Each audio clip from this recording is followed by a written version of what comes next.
سر JIT کی جو report آئی ہے اس حوالے سے آپ کیا کہیں گے کہ جو پاکستان میں بھی صورتحال ہے وہ آپ کی نظر میں کس طرح ہے؟ دیکھیے یہ جو پاناما کا مقدمہ ہے اور اس میں JIT کا قیام ہے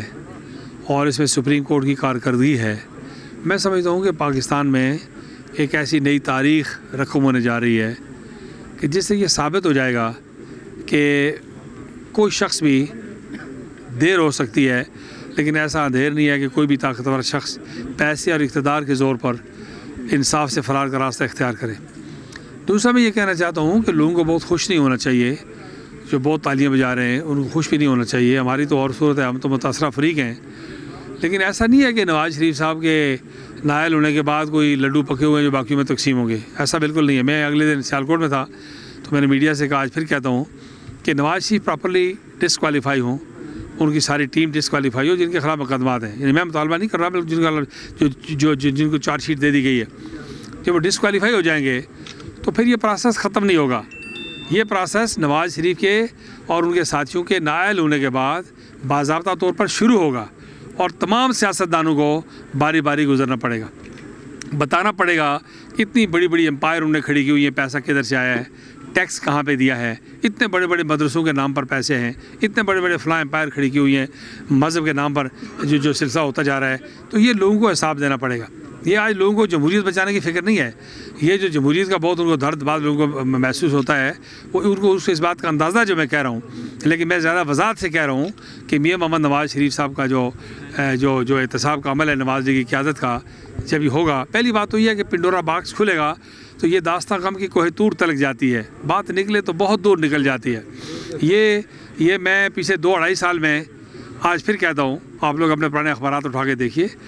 کچھ باتیں ایسی ہیں جو میں نے سال 2 سال 3 سال پہلے اللہ کے فضل سے کی ہیں، بعد میں باقی دنیا نے کی ہیں۔ میں 2 سال سے کہہ رہا ہوں کہ ہندوستان میں ہندو طالبان کی حکومت ہے۔ گارڈین نے 4 مہینے پہلے لکھا ہے کہ India is being ruled by Hindu Taliban, ایک تو یہ ہو گیا۔ دوسری بات میں کہہ رہا تھا کہ 15-20 لوگ اپنی اصلاح کر لیں، ورنہ 150-200 لوگ اپنی گردنیں کٹوانے کے لیے تیار ہو جائیں۔ گردنیں کٹوانے کا مطلب کوئی چھری پھیرا نہیں ہوتا، گردنیں کٹوانے کا مطلب یہی ہے کہ پھر اللہ کے فضل و کرم سے وہ دور سے ہو گیا، ہمارے صدر کو، ہمارے وزیر اعظم کو دیکھا کریں گے کہ کبھی ہماری نسل کا کوئی آدمی بھی یہاں بیٹھا کرتا تھا یا اسمبلی میں ہوا کرتا تھا۔ تو یہ میں 2-3 سال سے ریپیٹڈلی کہہ رہا ہوں، اور اب وقت آ گیا ہے کہ احتساب کا دروازہ کھلا ہے تو پھر یہ آہستہ آہستہ آہستہ نیچے تک جائے، اس کا ٹرکل ڈاؤن ایفیکٹ ہونا چاہیے، اور وہ تمام لوگ جو دیکھیے ہمارے ادارے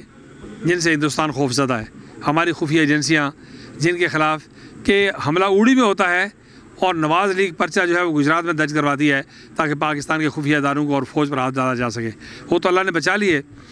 لیکن ابھی جو جس مقام پر ہم کھڑے ہیں تمام اطلاعات، تمام انفارمیشن، تمام ریسرچ موجود ہے، اتھینٹک ڈاکومنٹس موجود ہیں۔ یہ عام لوگوں کو اس بات کا پتہ نہیں ہے، کہتے ہیں جی ہم نہیں مانتے، کیا نہیں مانتے آپ؟ JIT نے دنیا کی top class international forensic firms hire کی ہیں،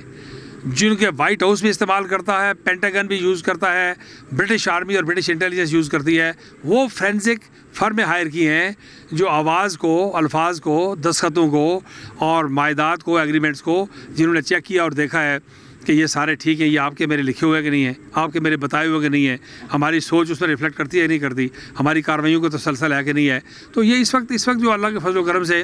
اب ایسی جگہ پہ ہے کہ وہ بکرے کی ماں کب تک خیر منائے گی، یہ چھری نے پھر چلنا ہی چلنا ہے، اور اب چھری بھی تیز ہو چکی ہے اور ہاتھوں بھی بن چکے ہیں خدا کے فضل و کرم سے۔ تو یہ عمل جو اپنے انجام کی طرف جا رہا ہے اور ہم اس کی کامیابی کے لیے دعا کریں۔ سر ایک افواہ پھیلائی گئی ہے کہ جو ہے دسمبر میں مسلم لیگ نون کی حکومت ہے، جو کوئی موومنٹ چلے گی جس میں فاروق حیدر صاحب کو ہٹا دیا جائے گا، کیا اگر کوئی موومنٹ چلتی ہے ایسی تو اس کا حصہ آپ بنیں گے؟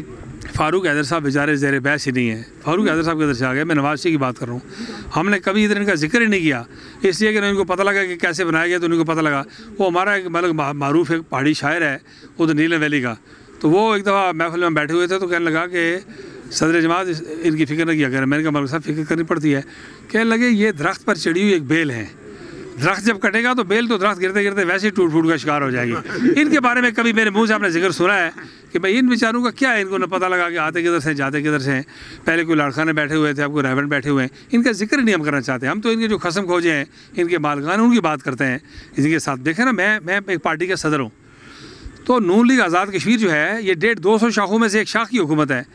تو میں گجرانوالہ شاہ کا ذکر کروں، میں فیصل آباد شاہ کا ذکر کروں، میں لاہور شاہ کا ذکر کروں، میں آزاد خیز شاہ کا ذکر کروں، میں صدر ملک کی حیثیت سے مسلم لیگ کے صدر کا ذکر کرتا ہوں جس کا نام میاں محمد نواز شریف۔ میں یہ مطالبہ کرنا چاہتا ہوں کہ سپریم کورٹ آف پاکستان، بلکہ وکلاء سے کہتا ہوں کہ کوئی لاہور بار والے، اسلام آباد بار والے، پنڈی بار والے کوئی درخواست دے دیں، اگر نہیں دیتے تو سپریم کورٹ سو موٹو ایکشن لے کہ اب میاں محمد نواز شریف صاحب کو، شہباز شریف صاحب کو اور وہ تمام لوگ جو پارہ میں آئے ہوئے ہیں انہیں کوئی امپورٹنٹ ٹرانسفر کر رہے ہیں، کوئی پوسٹنگ کر رہے ہیں، کوئی اپائنٹمنٹ کر رہے ہیں، یا سفیروں کا تعین کر رہے ہیں، لابس بھرتی کر رہے ہیں اور پیسوں کا اعلان کر رہے ہیں کہ جی اتنے کروڑ روپے ادھر دے دیا ادھر دے دیا، یہ سارا بند کرنا چاہیے۔ سوائے روٹین کے کام کے کوئی نیا کام کابینہ سمیت سب کو پابند کر دیں کہ اب جب تک فیصلہ نہیں آ جاتا اس وقت تک یہ اخلاقی طور پر، سیاسی طور پر، قانونی طور پر، آئینی طور پر نائل ہو چکے ہیں عوامی سطح پہ ہر اعتبار سے۔ اب سوائے اس کے کہ یہ ایک آرڈر جاری ہونا باقی ہے تو ان کو روکنا چاہیے، تمام اہم اقدامات سے روکنا چاہیے۔ نہیں دیکھیے، ایک تو یہ کہ اس بات کو، یہ بات آپ کہہ رہے ہیں، آپ کو بھی اور پاکستان کی میڈیا کو میں نے خود پہلی مرتبہ باضابطہ طور پر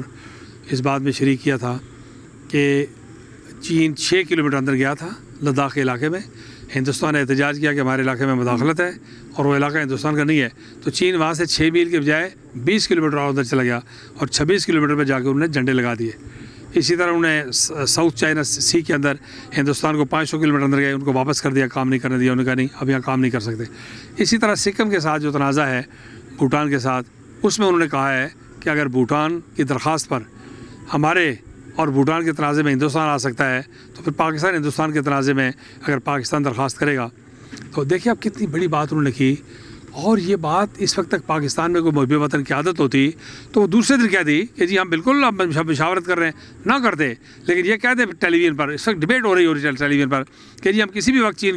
چین سے مطالبہ کر سکتے ہیں کہ چین جو ہے کشمیر کے معاملے میں ہماری سرحدی علاقوں میں ہماری مدد کرے چونکہ قتل عام ہو رہا ہے۔ آپ یہ دیکھیں کہ تیل کا ٹینکر جو ہے اس سے تیل اکٹھا کرنے والوں کو 20-20 لاکھ روپے، اور آزاد کشمیر میں چھم سے لے کے توبڑ تک ہندوستان کی فائرنگ سے شہید ہونے والے ہیں، ان کے لیے پیسہ نہیں ہے، ان کے لیے ایمبولینس نہیں ہے۔ یعنی الیکشن میں ہیلی کاپٹر پھرتے تھے، وزیر اور مشیر پھرتے تھے، آج ایمبولینس گاڑی نہیں ہے، آج لاشیں اٹھانے کا انتظام نہیں ہے، ہندوستان فائرنگ کر رہا ہے اور یہاں پوچھنے والا کوئی نہیں ہے۔ تو آزاد کشمیر حکومت بیچاری کی تو کوئی نہ پسلی ہے نہ جان ہے، وہ تو بہت مضبوط حکومت چاہیے۔ اس سے میں راجہ فاروق حیدر خان صاحب کو جو ان کی حکومت کو اس پہ کوئی بلیم نہیں کرتا،